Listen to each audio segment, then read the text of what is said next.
Good evening, distinguished guests and esteemed participants. Welcome to Connect, Live and Thrive, Africa in Experience Forum.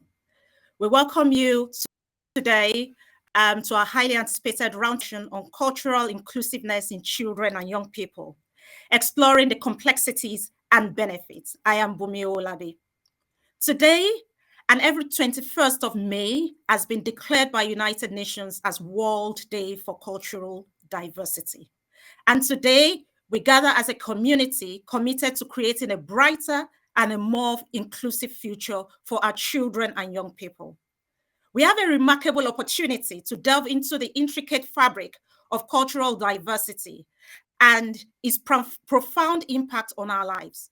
So together, we would explore the complexities, address the challenges, and uncover the immense benefits that lie within. A panel of experts, a panel of esteemed experts, visionaries, and change makers have graciously joined us to share their invaluable insights and experiences.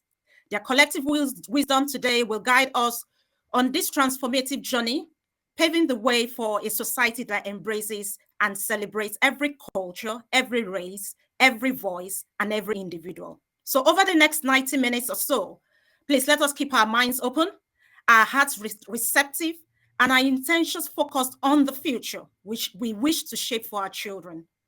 Because by actively engaging in this discussion, we have the power and we have the opportunity to actually make that difference, to foster empathy, to nurture understanding and cultivate where cultural inclusiveness thrives. So I encourage each and every one of us to participate wholeheartedly, ask thought-provoking questions, and let us create a vibrant dialogue that ignites change, challenges the status quo, and empowers us to make and take meaningful action within our communities. Together, we can build bridges of understanding and forge a path towards a truly inclusive society. So stick around with us today because it's going to be an interesting one. Now, without further ado, I'll take a moment to introduce our esteemed speakers for today. So today we have with us Africanus Chair of Trustees, Sukwinda Bassey, an educational leader with proven strategic, operational, and people leadership skills that have led to improving educational outcomes for multi-academy trusts in the UK and international schools in Africa, Middle East, and also in India. He has proven excellence in leadership, school improvement, and business growth, and is dedicated in uplifting the vulnerable youth. As CEO GEMS in East Africa, Sukwinda led the successful expansion from 2 underperforming schools to 26 schools across sub-Saharan Africa. That's huge. And with over 14 years board level experience, Sukwinda brings a wealth of as an experienced educator to our discussion. Thank you for being here with us today, Sukwinda. Thank you, Bumi. It's lovely to be here and share my experiences with yourselves and everybody. Great. Our next panel speaker is Ade Bamboye, Chief Technology Officer at Royal Borough of Kensington and Chelsea, an entrepreneurial technology consultant with board level experience. He has over 25 years experience working in the IT sector. Ade is very keen on the idea of using technology to enhance health and well-being through initiatives such as telehealth. He is a certified information privacy professional with experience in data governance and privacy initiatives. He's also a trustee at Parents First. As a parent and one passionate about people, Ade will bring to light some of the issues and complexities about parenting children of color in the UK. We're excited to have you here with us today, Ade. And thank you, Bumi. Thank you for the kind introduction. I'm looking forward to the discussion that lies ahead. Lovely.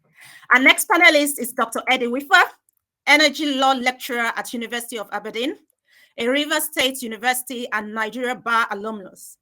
He has contributed to teaching a range of both on-campus and distant learning courses like petroleum governance, energy law, and others. He's an esteemed member of the Nigerian Bar Association and Society of Legal Scholars. He's an associate fellow of the Higher Education Academy and director of the African Natural Resource and Energy Law Network. He's also an executive board member of the Association of Black and Minority Ethnic engineers within the UK. Dr. Eddie brings a wealth of experience as an educator into today's discussion. It's so great to have you here with us, Dr. Eddie.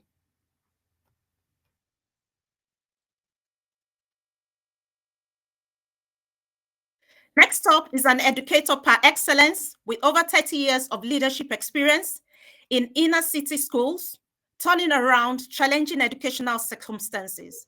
She has served as head in culturally diverse primary and secondary schools, earning accolades as an inspirational leader with flair and vision. Spot on there.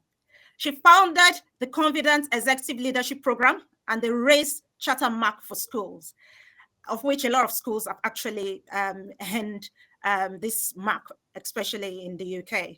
She's presently the CEO of Fig Tree International, a managing director with the Federation of Independent Schools, and an experienced school governor. She received the Freedom of the City of London in 2010, and she is Anne Palmer. She brings a wealth of experience as a parent, a grandparent, and experienced educator, and she brings that into our discussion today. Thank you for joining us today, Han. Thank you very much, Bumi. Delighted to be here and really looking forward to sharing some of my thoughts with you all. Lovely. Thank you so much. Now you can tell that there is so much to learn today from this stellar lineup of speakers with diverse experiences and knowledge. But before we get started, I'd like to go over a few engagements announcements. Please submit your questions to our panel speakers by typing your questions into the comment section.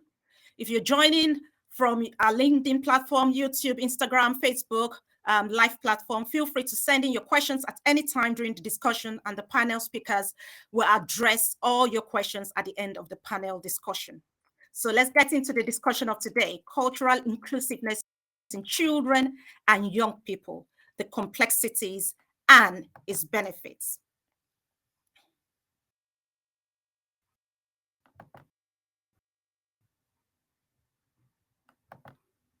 Start this discussion basically by asking a few questions.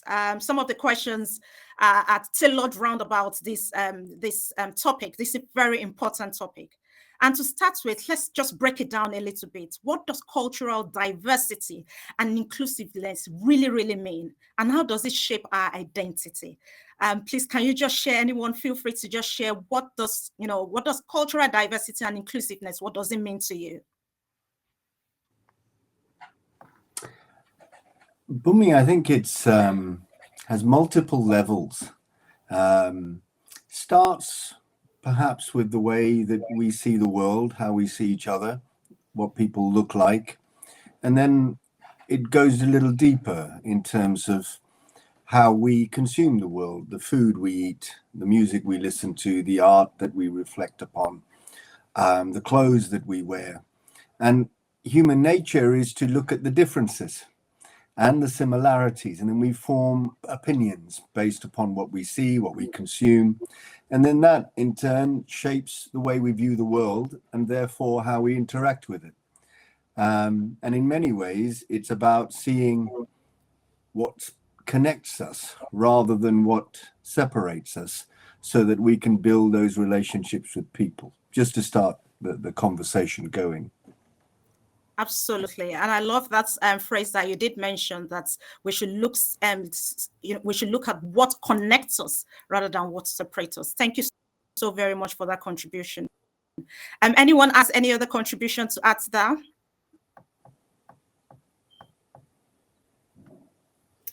Definitely. I mean, I would term it as a place where we feel at ease, where we know who we are, where we know where we come from. In order for that to happen, it's important that we have an understanding and a grasp of international, but also historical context.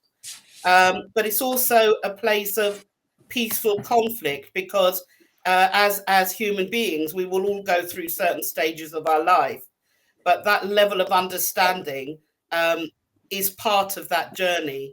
It's a place where we feel included, but we're also accepted. And if you remember previously, we used to say, we used to use the word tolerance. I don't think that word tolerance in itself is an inclusive word. It's about the understanding of self. And I look at it in terms of understanding yourself primarily, but then understanding yourself in the context of family, in the context of your school community, in the context of the wider community. How does it shape our identity? Well, that's just significant and incredibly important, because that allows us to develop our understanding of the world. It enables us to feel secure when global events happen, but it also allows us to develop empathy for people around us and people across the globe. But it's the capacity to take action, isn't it?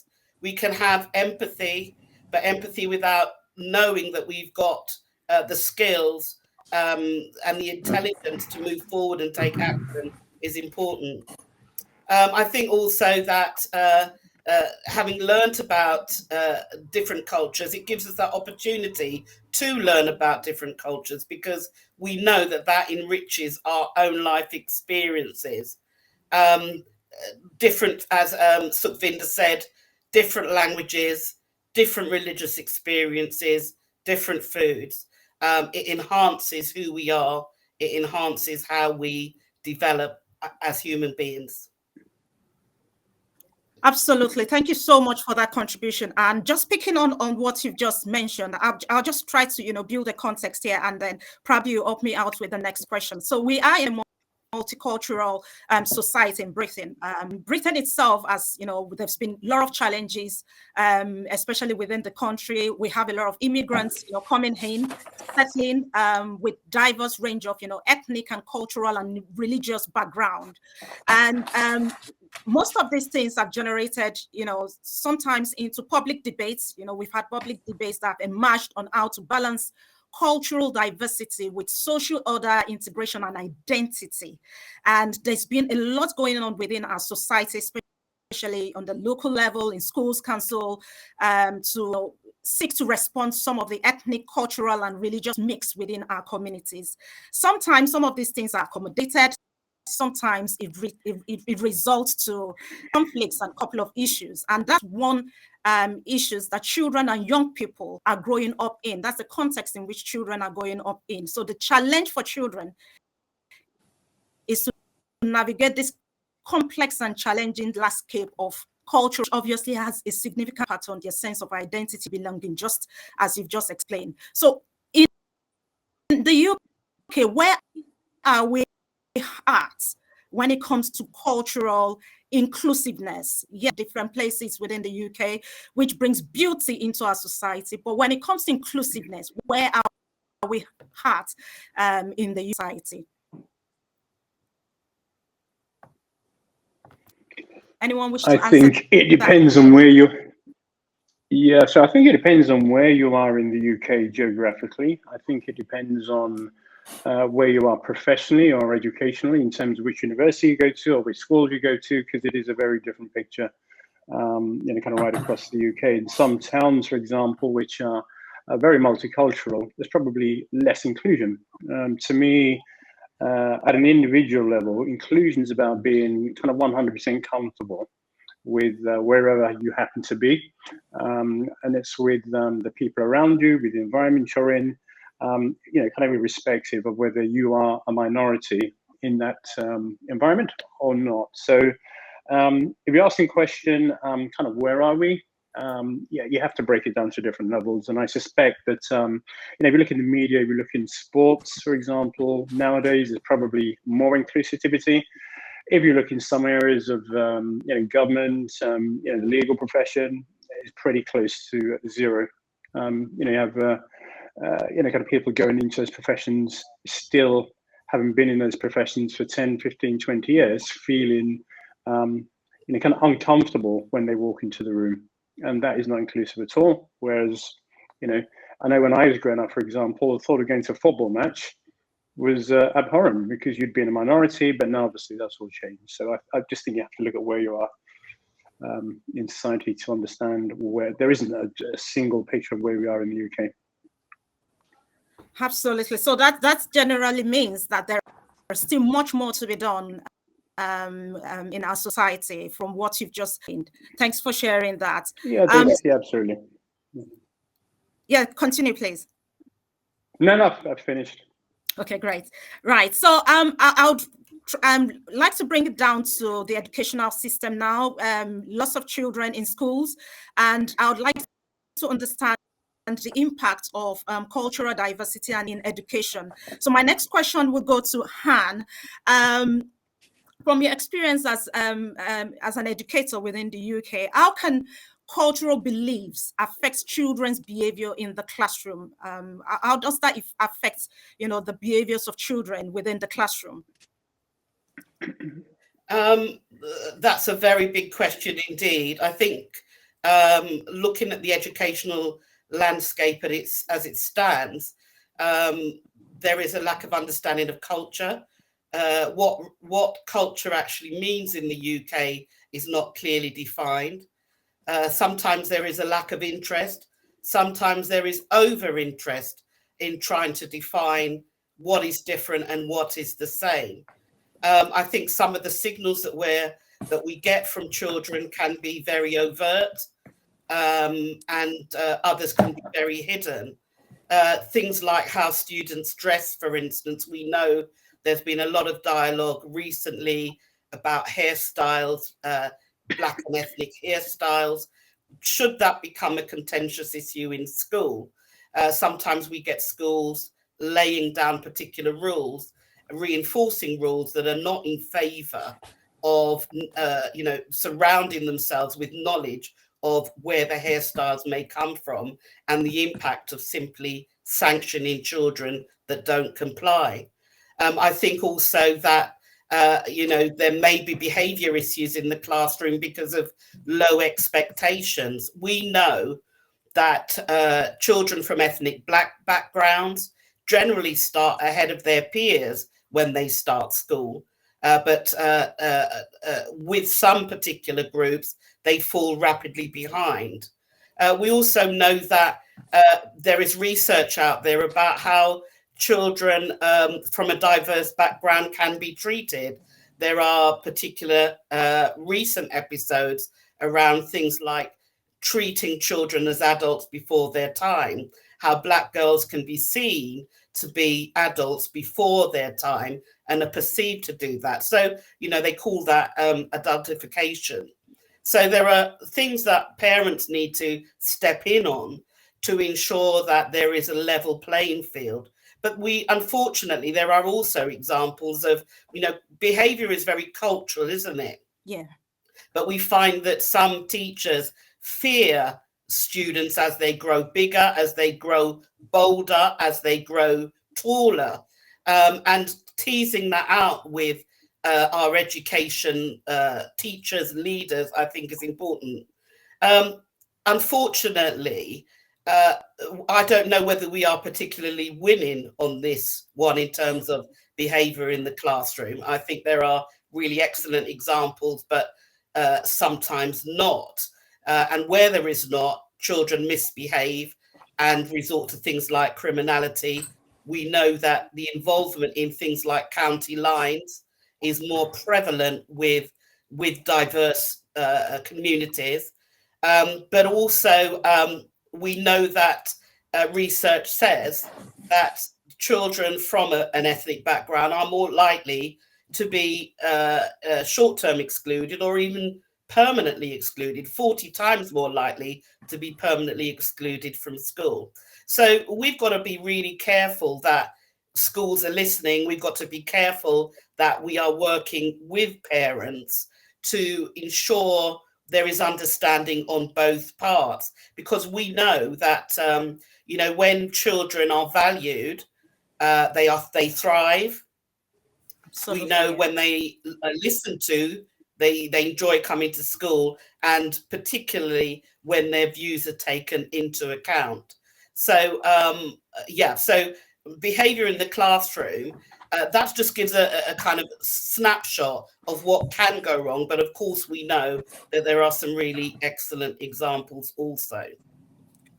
Thank you so very much for explaining that in a very, very simple way. And I just want to pick up on one of the points that you did mention, and that pertains to, the children of color from the ethnic minoritized communities. And you did mention that they are more likely to be excluded, 40% more likely to be. What can we do as a society? I'll probably come back to parents and the role of parents later on. But as a society and within the educational system, what can we do? What can we do? We need to put policies in place. What can we do?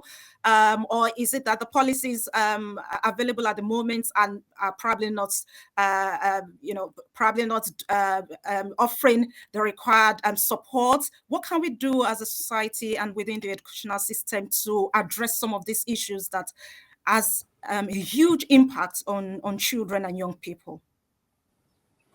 And just building on what Anne was saying earlier, a few points. The first one is to recognize the fact that things are changing, things are evolving, and they're evolving at a much more rapid pace than they've ever done before. Children's attitudes, society, social media, all of these things are having a rapid impact in terms of shaping their views, and therefore their value set and therefore their actions. A couple of things just to build on that a little bit further. Firstly, when a young person goes to school on their very first day, the first thing or the most important thing to them is who are they going to sit next to? Yes, feelings really matter. And great schools are the ones that have great conversation. They're really good at listening, really good at connecting with young people, and understanding them. In recent years, over the last decade, we've seen an increase in the number of faith schools. We've always had in our country multiple faith schools in terms of the Christian faith. We've also now got increased numbers of schools in Islamic, Jewish, Hindu faith schools, Sikh faith schools. We're seeing a rise in those. And there's a reason for that, is people feel more comfortable, young people and parents feel more comfortable with young people and parents that look like them, that consume the world in the same way, have the same ideology and the same set of values. When you get through to a different level, and you explore those things in more depth, you realize that values are quite similar, that ethos is similar. I'll give you an example. So it's been my privilege to serve and work with children from multiple backgrounds, multiple countries. Some of the very best examples that I've seen is in schools where in the morning you have at an assembly, you have the Lord's Prayer, you have the Japji Sahib from the Guru Granth, you have the first verse from the Quran, and you also have a chapter from the Jewish faith. And the beauty of it is that it's also translated into English. And when young people realize that actually we are the same in many beliefs and values, beyond what we look like and beyond how we consume the world, then that leads to something quite wonderful, which is an awareness, an understanding, and then an acceptance. Once you get to that point, then you really get those human connections. Great schools are built on a great ethos. That ethos is about values and in terms of how we connect and how we treat each other. And, hence the reason why we exist in Afrikindness, is to generate and communicate an awareness of those values and to connect people on those values. So the answer, the challenges are many, the world is evolving, but the answers are there right in front of us too. Right. Thank you so very much for that. Great schools have great conversation. That is, that's a ha-ha moment for me. That's a very good one. Schools connecting with people, That's very, very important. And I love the 3-point statement that you mentioned on awareness, cultivating that, culture where we have, a broader awareness of what is happening around us, have understanding and being able to connect with people. And great schools are built on great ethos. Thank you so very much for that. And can I add to that yes. very briefly, Bumi? Yes. Just really by saying that we have to appreciate that schools are complex places and that not one size fits everybody. Mm-hmm. So there's also things around representation of leadership at the different levels of school, that the fact that we can very much engage with parents using things like surveys and parent voice to find out what their experiences are, but also by having the same system with students, finding out what are those experiences with students that come from a very diverse and cultural background. Another strategy is really about embracing that multilingualism. When somebody speaks 2 languages, it's actually an asset to an establishment rather than a deficit. Yes. And making sure that the school community as a whole is very culturally aware, building their understanding as has been previously said about religion and beyond. So a school that is culturally aware is more able to support children and make them feel valued. Absolutely. Thanks for that. And I love, from what we've all, explained so far and discussed so far, there's something that is quite very significant here. And that's in terms of that collaborative approach between parents and teachers, or the school, as it were, having that connection where, that communication is there and they work together. So that collaborative approach is very, very important if we want to make a significant impact in the lives of children and young people. And thanks so very much for sharing that. So culture in itself, like we've all discussed, is a powerful indicator of, a child's future and his well-being. And most times we often have children transitioning into the UK. And when they come with their beliefs and culture. I also moved into the UK, well, not when I was young, when I was much, older in my teens. And I remembered my first day in the UK. It was kind of strange because things that I, were used to, it was quite difficult to quickly understand and quickly, set into the new society I found myself in. So sometimes when children, transition into the UK unprepared, they find themselves actually very confused and isolated, and sometimes alienated, especially when, there's been no proper support. Let me put it that way. And sometimes the demand of the new school environment could place a child in a very, very, very uncomfortable situation, especially when they're appropriately. So that's, that demand. And sometimes that could lead to challenging behaviors. And I know fully well when I had a discussion with a friend of mine when she normally teaches in school, and some children just relocated down into the UK, and during the dinner time, the children obviously who are not used to the dinner meals served in schools saw the different types of meals served during dinner time and couldn't really understand it. They couldn't figure out what it was. So each time they go for their dinner, they would point at the food.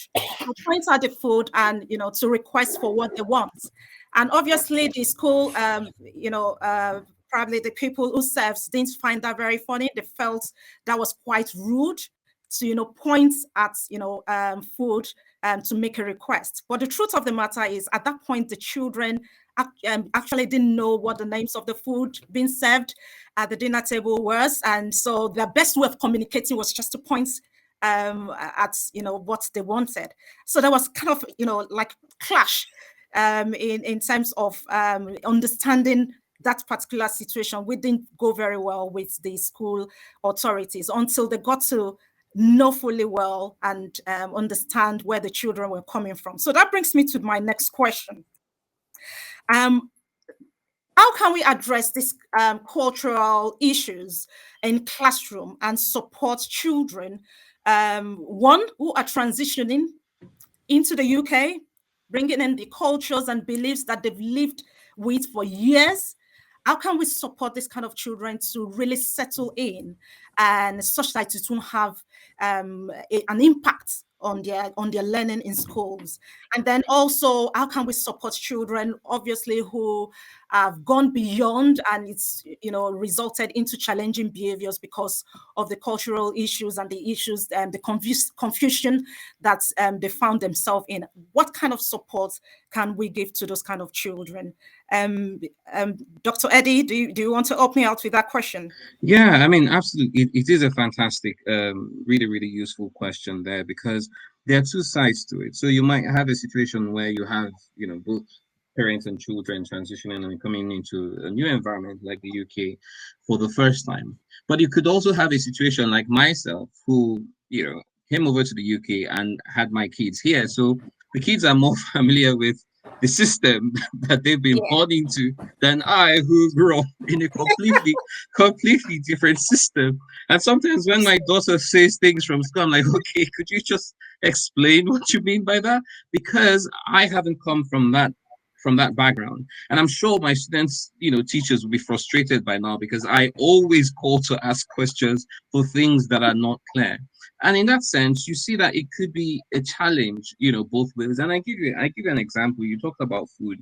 So my daughter was used to some of the cultural meals we cooked at home and was always enjoying it. And by the time she started school, they were giving her something completely different. And so by the time she came over to the house, she wasn't very keen to eat the things that we had prepared at home, because now she's going to school and eating something completely different. And so it was a bit of a difficult situation for us to understand that, oh my God, she's having different kinds of meals that we don't even know how to prepare them. And so you can imagine myself and my wife going on YouTube first to get a hang of some of these things that they might prepare in school, trying to look at the school menu, some of the things we don't even know the name, not knowing that some of them are fish fingers, but they're called something different in school. And we're just learning all over again. And that's because we come from completely different backgrounds. But what we could do in that sense, I think we really, really need to be aware. And I think Anne had mentioned this, Anna Spring had mentioned this, there needs to be a sense of awareness that, all right, I am in a completely different, a new environment here. How do I adapt? And you need to be intentional. So you need to have very clear strategies as to how, one, as a parent, you will be supporting your child if you don't even have the understanding of what the kind of support that they need. And so don't be afraid to ask questions. And I think that's one thing as parents we could do.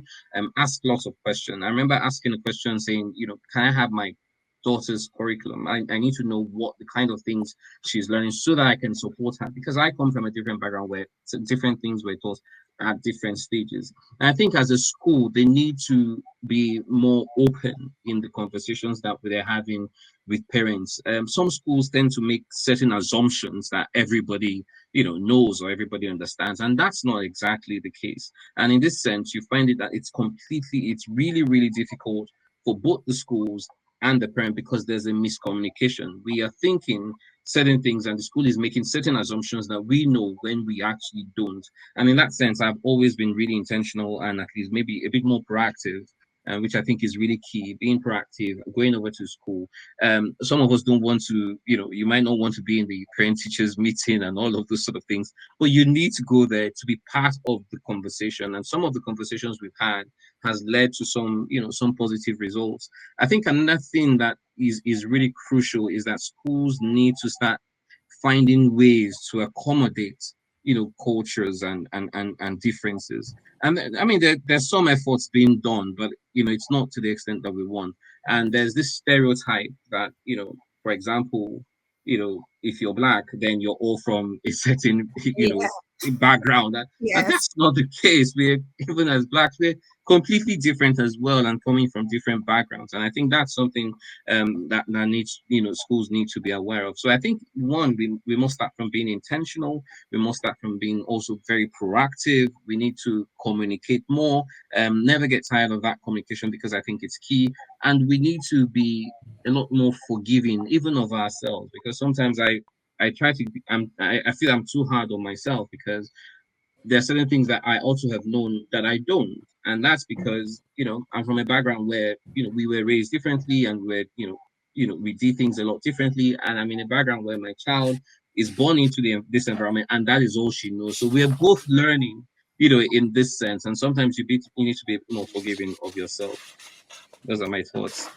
That's a very brilliant advice there for parents, and for parents like myself. And Dr. Eddie, you're not alone in that space, to be honest, because sometimes I also find it very difficult to understand, especially when my kids come back. My son is in a boarding school, and when he's back, and he just comes back with a list of things that he wants to try or he's eating, and I find myself completely lost in the whole process of trying to search through, the internet to understand, what he's talking about. And I love the fact that you did mention, we need to find ways to accommodate cultures, especially in schools, because that's kind of very crucial, and it will help, the identity of children to foster really the identity of children when you see, your cultures being displayed live there in school and being celebrated in school, especially the minoritized communities. I think that would also help the community as well. Thank you very much for that.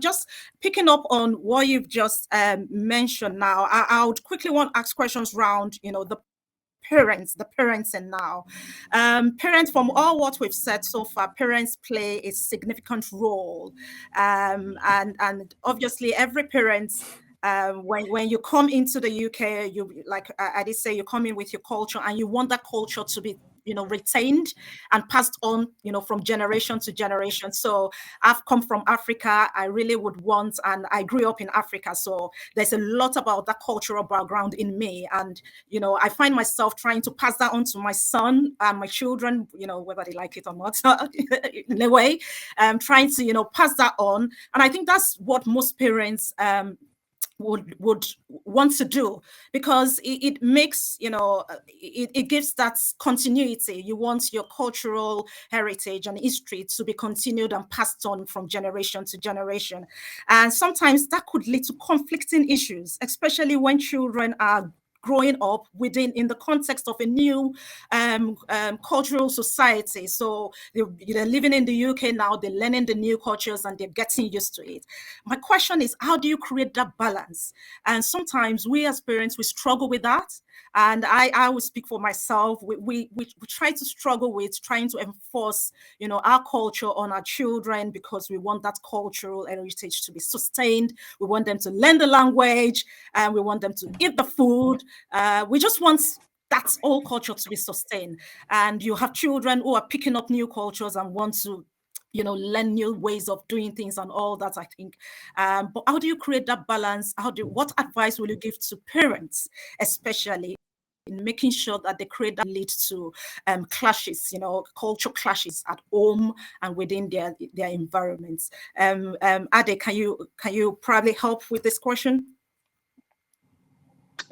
Yeah, I think it's another one of those kind of multi-layered questions. In terms of the culture, I think it really depends on the parents themselves, actually, in terms of how long and how much, well, how long they've been in a culture that isn't their own primary culture, how long they have had to kind of adapt and to learn and to understand how it works is the first part of that. I think the second part of it is kind of really trying to take a look ahead and understand to some extent, especially while your children are young, what it is you want for them, how you're going to guide them, and kind of what level of balance between letting them kind of explore, push the boundaries, versus whether you guide them. I think, those have been in the country for, kind of 20, 30 years. Kind of, I, for example, guided very strongly by my parents in terms of, what is acceptable from a cultural point of view versus what isn't.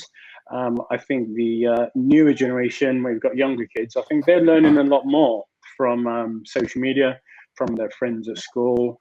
They're able to have discussions with their parents about what they think they should be able to do, and what they shouldn't be able to do, what they can get away with. I think generally parents begin to be a bit more relaxed about the fact that their children have more of a voice than we had when we were growing up. The challenge really is to kind of make sure that within cultural norms, can children understand, for me, is what I would call the basics, what is good, what is bad, what is right, what is wrong, because irrespective of culture, those things are fairly fixed.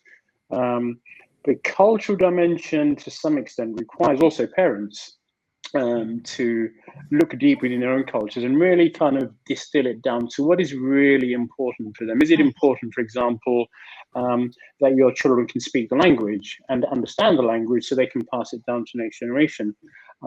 Is it important that, when they have their own children and they give their children names, that are kind of respectful of the culture they come from?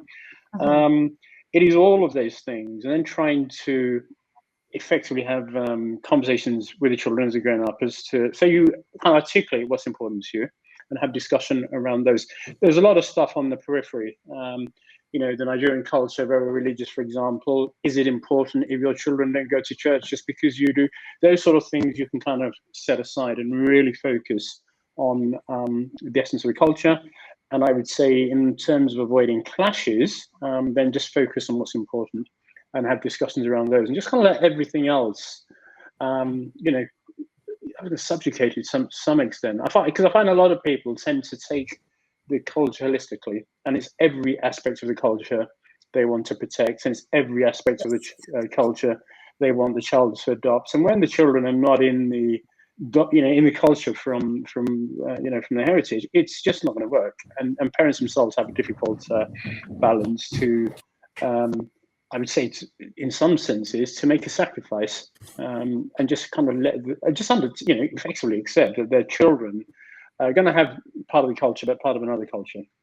And I know for some parents that's kind of hard, but that is a reality. And you just have to have conversations around that while you're maintaining good relationships with your children, which is the most important. Because, last thing in the world is you don't want to have clashes to such an extent that the minute they get an opportunity to kind of ignore you, walk away from you, they take that opportunity. Absolutely, yeah. Thanks so very much for sharing that, and that's spot on there, actually. So conversation with children is very, very important, and having that level of understanding is quite important between parents and children to create that balance, because sometimes what we want as parents might be completely different from what children want. So having a conversation and understanding is quite very important to create that balance, and to so that it doesn't result to clashes or impacts the children. I'm going to ask a further question on that. The couple of examples that I have that I'm just going to throw out there, and it's just based on what I've seen as a parent that's happened during my parenting journey. A typical example is, showing respect. So showing respect, I'll use the African culture.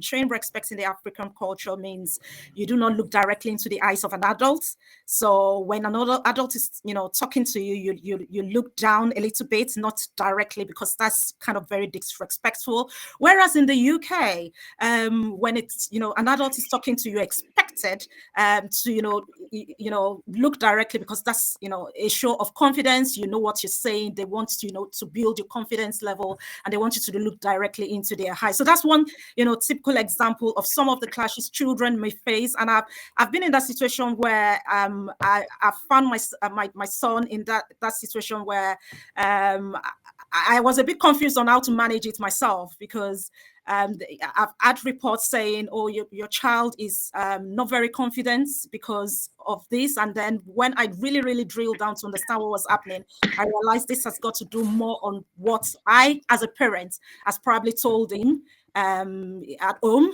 you don't look directly into people's, adults' eyes, and that probably affected his, the way he interacted in school. So I want to bring this question down to school, the educational system now. A lot of children are within the school from different cultures, so they will definitely come with different things. And this is just one out of so many that teachers or educators might experience and probably don't have a full appreciation of, and could lead to different, clashes, cultural clashes, and probably teachers won't have a very good understanding of. So to avoid all this leading to confusion, what can we do, or what can be done within the educational system, or what can be put in place within the educational system to address this kind of challenging issues? I think it's kind of very complex, isn't it? Han, if I can just take us back slightly. Living and working in Africa, one of the common phrases, and it's so true, is that it takes a village to raise a child. Absolutely. And one of them, the important things to help parents with, is to help them to understand that the village is now different. It's not the same village. I like that. Our new village is a village with social media, with friends, with a diversity in terms of the British landscape, values, and all the ways that we've talked about before in terms of how we consume the world and therefore how we see it. So I think firstly, we have to help parents to understand that. And then there's another, so in terms of that, there's another part that builds onto it, is then saying, we need to keep the very best of our values, our heritage, our language, and our culture. We also want to help these young people make their way in the world in terms of the British landscape, and to be successful in that landscape, in terms of how to be confident, how to influence, how to be the best version of themselves. So in order to do that, one of the important things that I think schools, parents and children, it's about how they collaborate, how we talk to each other, how we form what that core basic understanding of what it looks like as, how am I going to be a great parent? How am I going to be a great son and daughter? And how am I going to be a great school? Those conversations have to flow. And in the great schools, the best schools, we do that really well. And where we are not so great, we need to encourage those conversations to take place, even if initially they are mechanical. Because once we get past that mechanical stage, and I've seen it multiple times, conversation does flow, because we all want the same things. Mm-hmm. And when we do that, then actually young people learn and grow, and parents feel comfortable about what they're doing.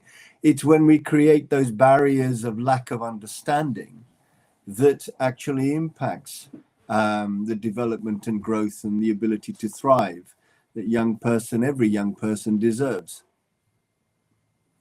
Absolutely. Collaboration is the key word there. Thank you very much for sharing that. I've got one further question for early years practitioners and educators. One of the things we found quite very useful is in terms of, children's, identity, and fostering and supporting their cultural identity, because we feel and we know that's when children's cultural identity is developed. It also helps in terms of their self-esteem and confidence, and it helps in terms on the long term on supporting their mental well-being, or their well-being, as it were. What advice will you give to early years practitioners and educators about the developmental stages of a child's identity? Anyone want to answer that, Anne? I'll start by a lot of what we're talking about is induction processes into school. And what we've got to understand is that takes a certain amount of courage, both from the school perspective, staff knowing what type of questions to ask, but also parents being willing to be open about their culture. It's a very fine line, because Sometimes it can be seen as being too in depth, and I don't particularly want to talk about that. But also from the school's perspective, staff need to be really skilled when they talk about certain things. In terms of induction for very young children, we've already, ascertained that parents are a massive part of that process, and that continues through into early years. Some schools do this really well in terms of training their practitioners. They may do home visits, but if they do home visits, what are the questions? What are the key questions that they need to ask? You can go into a parent's environment without judging a parent's environment. But if you see that you're going into a situation where they don't have access to toys or books, you record that, but you know how you can respond to that as a school. But it's also about the practitioners developing that understanding about culture, isn't it? You know, whether it's a religious culture, a social culture. Again, what are the questions do you ask as you move young children into the school environment? In terms of being in the environment itself, there's a lot of work around what works well to ensure that early years are supported in their development. Things like ensuring that there are diverse books in the school, diverse reading books, also ensuring that actually the whole school, the classroom, the environment promotes inclusion. How does a child feel included when they walk into a school? But it's also about building that resilience of the children, isn't it? Because we know that it is more difficult for children in this country that are of colour as they move through. But we know that through social media and other things, they pick up sometimes on certain messages. So building resilience, I think, is important.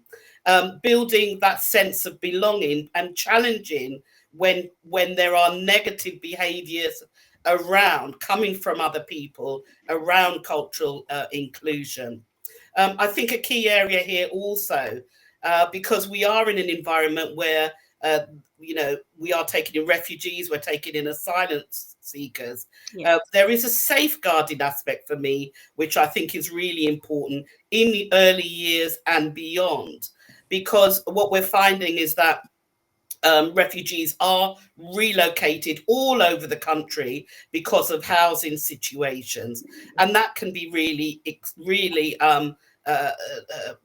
upsetting, and particularly for young children in terms of familiarity. So where is that transference of information from the school to the new environment to make sure, safeguarding wise, that refugees, asylum seekers and other ethnicities are taken care of? You may or may not be aware, really, that the Children's Commissioner for the UK recently printed a report which focused on the experiences of young people. I think possibly more emphasis on early years would be useful, making sure that children are aware of their identity from an early age, and building that into their learning experiences on a daily basis. Wonderful. Oh, and you've just puts a lot. While you've been just now, I was just writing. That is heavily loaded. There's so much you've packed in there. Training early years practitioners, home visits, and having a collaborative approach between parents and teachers. I love the fact that you did mention, when you do that home visit, what questions do you ask? Because that matters a lot. I love that point. Having diverse reading books in schools, and building and supporting children in terms of building that resilience. That is very, very essential, and that helps in terms of their sense of belonging and identity. And one other point I picked from what you've just mentioned is transference of information, that the safeguarding bits, which that is kind of very, very important. And I love the context in which you presented that, especially for asylum seekers, people, moving here and there. How do you transfer information from one place, from one school to the other, so that, that continuity is there and children can feel welcomed, and teachers or schools can come from a point of information and, have that safeguarding plan in place as well. And that children are taken care of adequately. Oh, there's so much in that. Thank you so much for sharing that. Me down to Africanness now, because we've had an extensive discussion around, cultural inclusiveness and its importance and some of the challenges that comes with it.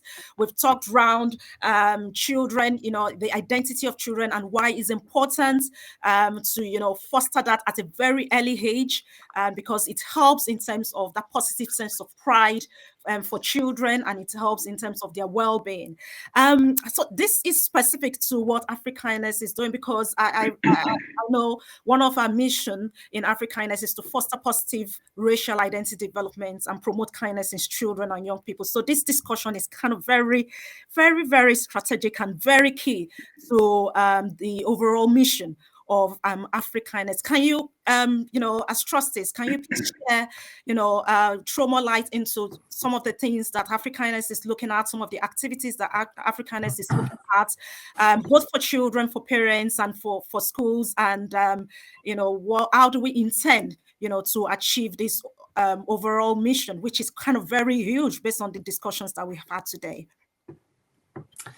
Well, I think the reality is that yourself, all of us as trustees, the reason we are involved and the reason we're passionate and do what we do to support as best we can is because the school system in our country, particularly for those ethnic minorities, it's difficult. The system's under pressure. It's clunky and schools are under pressure. Yep. There's pressures from finance, there's pressures in terms of cultural understanding and time. So there is many schools that are doing this well, but there are just as many that are struggling with it. And hence the reason why we exist. Our approach is really quite simple. Firstly, we need to understand the problem. And we need to listen to young people, we need to listen to parents, we need to listen to teachers to really understand the challenges that they're facing. And hence a big part of our work is around research and listening. The second part is that everything that we do has to involve children. It's work that is driven by them, it's for their impact, and it involves them at every place. So everything that we do in terms of generating awareness, the kindness activities, all of the things that we're doing are involving children in terms of finding the solutions. Much of our work is about supporting parents and teachers in terms of understanding in that context and working collaboratively together. And then, intensely, we have to role model that ourselves and encourage that within the communities and our circle, but also we need to monitor this over time. Hence a lot of work that we're doing in terms of data gathering, understanding the context. As Adi was rightly saying earlier, it's different across different communities, different in terms of different social and economic backgrounds, different across the country. So we have to understand what those different contexts are, and therefore what the solutions and actions that we, need to put into play to make a difference. I hope that makes some sense, and I encourage my colleagues to add to it.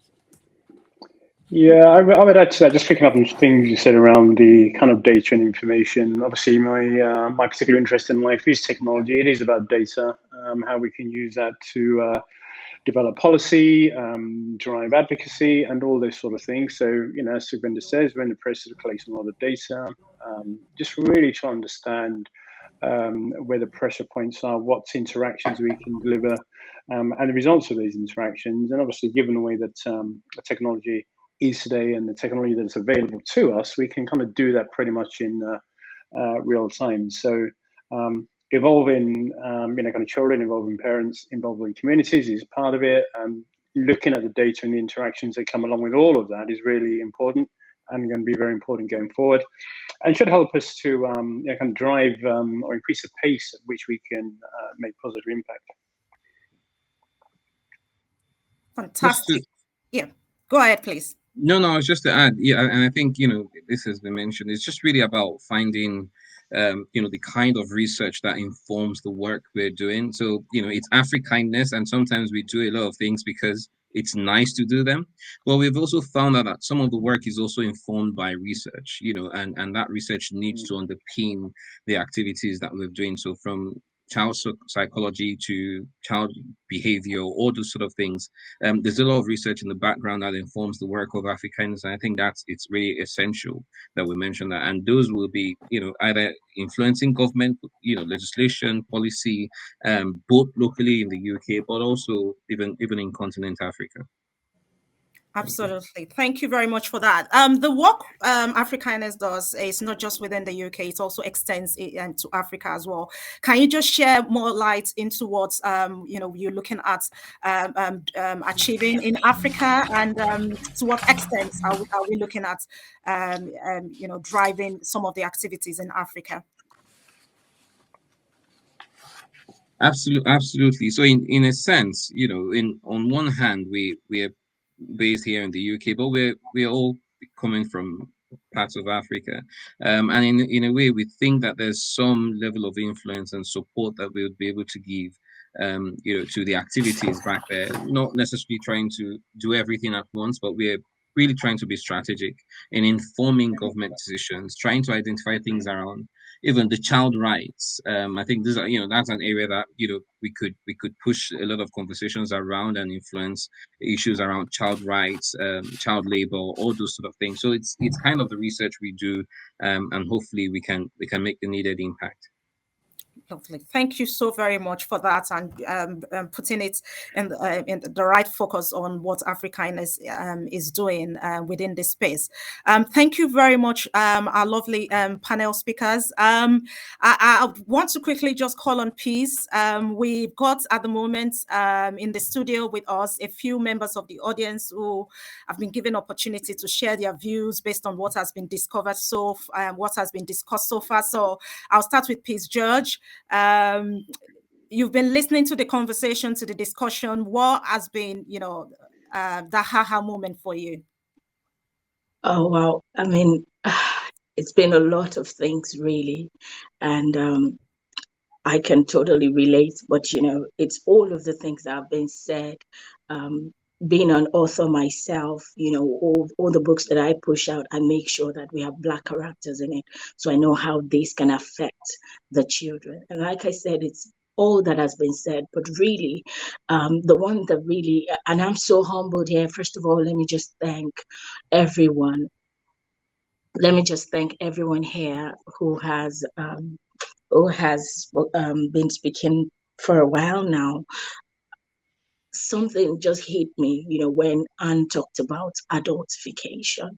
And I'm a bit emotional also, because right here as a parent, I'm thinking, how has this strong African resilience thing that we've built over time, that the African child has to be strong, and then we as parents, we've grown that way and have started to project that on our children. And do you think that in any way this may be contributing to this adultification that you talked about? Because as a parent, I want to be able to take this back to the team, to the parent team, to say, you don't know how we may be hurting our children just because this strong can be really wrong if we push it too much. But Anne, I would love to hear from you, and of course from everyone else, how as a parent, this adultification we can stop, because it's really heartbreaking on my side here. Thank you very much. Thanks for that. So that's a question there. Yeah.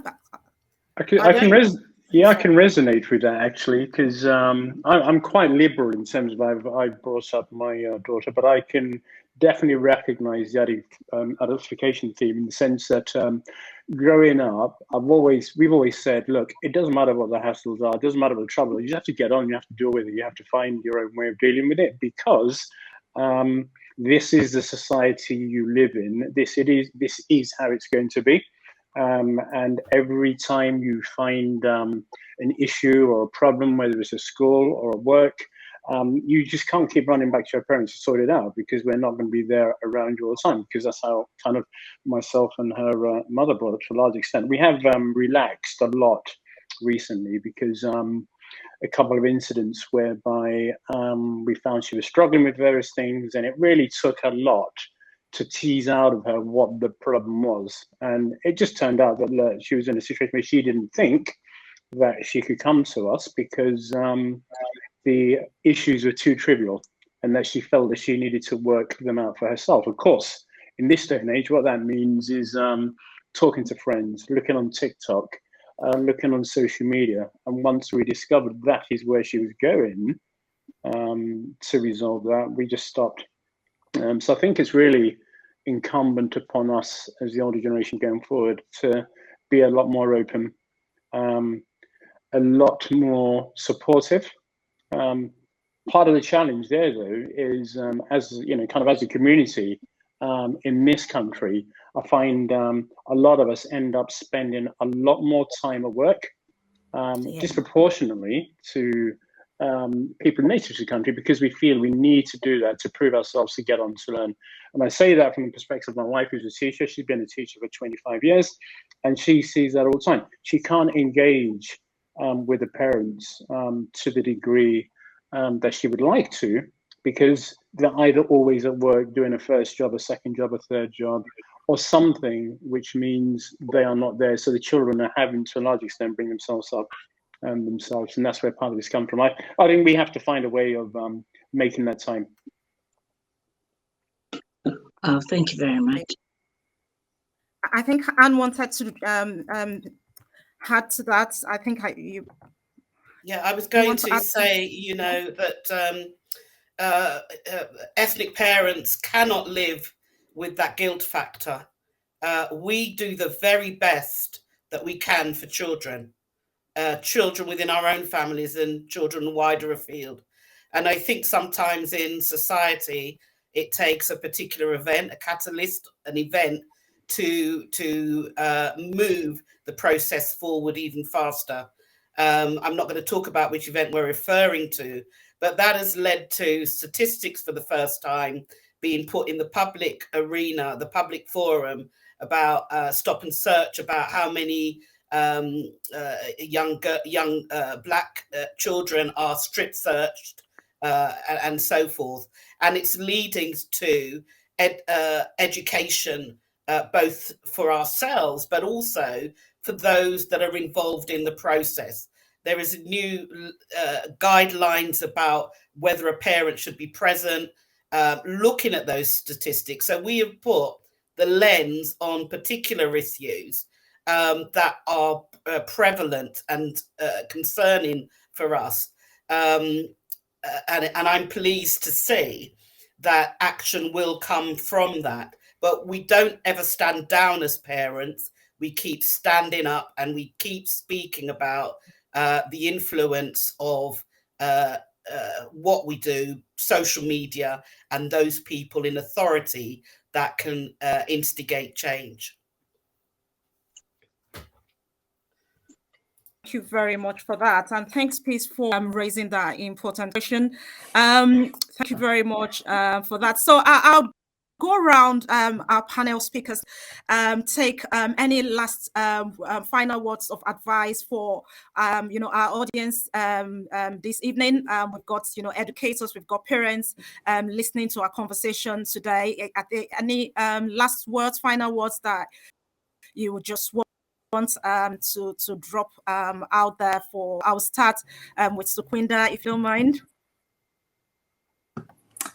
Yeah, I think the most important thing is that we're all fallible and we're all learning. There's not a textbook that says this is perfect parenting, or this is how to raise a child, this is the perfect way to teach a child. You know, it's not a perfect world. And the key really is to talk and to collaborate. I go back to what I said earlier. It's all about a partnership between the school teacher, the child, and the parent. And as long as, you know, we communicate regularly, we communicate in terms of mutual respect and understanding that the parent wants and has a huge desire to firstly be proud of their heritage, wherever they come from, the values with which they were brought up, and their need to get those values understood and in the lives of their children. And it's important to raise awareness for those things, and not simply just to have a great cultural day and do it as a one piece process. It's about what does it mean and how does that really reflect in terms of the values that we want to get across. And then when we get into it in some real depth, because we actually do that for all ethnicities, you realize that they are the same things. They're underpinned by great human values, and they're not specific to a particular ethnicity. They're common good human values. And then you start to get beyond this place of what we look like, the different foods we eat, and how the clothes that we wear. You get beyond that superficial piece, and you really get into building great human connections. Because the reality is the world's going to be a different place in the future. You know, how we help young people become great citizens, how we help them to understand in terms of what the world will look like in their place within it. So we have a lot to do. It's not perfect, but the most important thing is for all of us to talk to each other. Thank you very much. I'll move over to Adi now. Echo all of that. I think it's about the conversation. It's about kind of leaning in and listening, understanding the child's environment, and actually having a proper two-way conversation rather than kind of dictating, talking about our experiences. It's about listening to what they're saying and kind of responding and reacting to that. And to kind of take their hand and kind of walk them through the system, look at the options, look at where they need support, let them go and explore. The theme of Africanus, obviously, is to be kind. It develops empathy. We mentioned kind of resilience and those sort of things earlier on. That is kind of building on that is what is going to I was going to say make the world a better place, actually, but it really is about giving the children the opportunity to grow, have empathy with a diverse range of communities, and be comfortable at doing it. And that's the inclusive part. If they're comfortable doing it, inclusivity increases, and the journey gets easier as time passes. That's the aspiration. That's the hope. Thank you very much. That's spot on. Thank you very much. I'll move over to Dr. Eddie now. Yeah, you know, I mean, personally, I was raised by a single mother, and you know, you can only give as much as you have, and I find myself sometimes raising my kids just the way I knew my mom raised me. I mean, I remember going to an event, and there were some snacks, and I saw a really nice red velvet cake, and the first thing that came to my mind was my daughter is going to love that. And I asked the organizer, and I took a piece for my daughter because I remember my mom always coming back home with something from events. But what you then have to do is, you know, you need to absorb as many more experiences from what you had. And being in an environment like this, you know, this is a diverse environment, really different from where we grew up. So you need to be involved. You cannot, you know, you cannot take that for granted.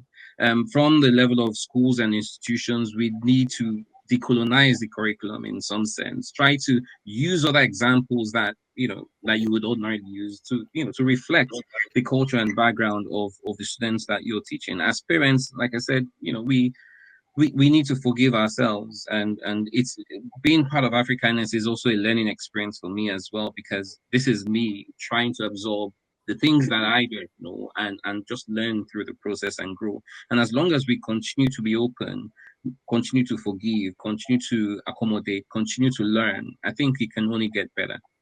Thank you. Thank you very much for that final word from Dr. Eddie. I'll move over to Anne now for your final words. I would focus my final comments in two areas. Cultural diversity should be seen as having no limits. We live in a global society. The internet provides the vehicle for us to find ourselves in any area of the planet.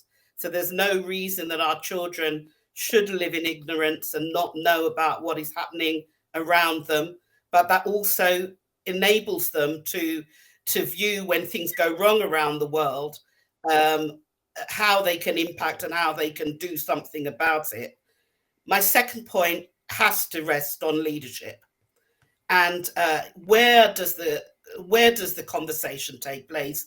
Where are the decisions made? Where are the decisions made in our families, in our schools, in our society? So I would very firmly encourage our audience, our parents, teachers, and beyond, that we need to be sitting at the seats where the decisions are made, whether that means putting yourself forward to become a parent governor or a governor of a school, leading the change, because we know culture's best.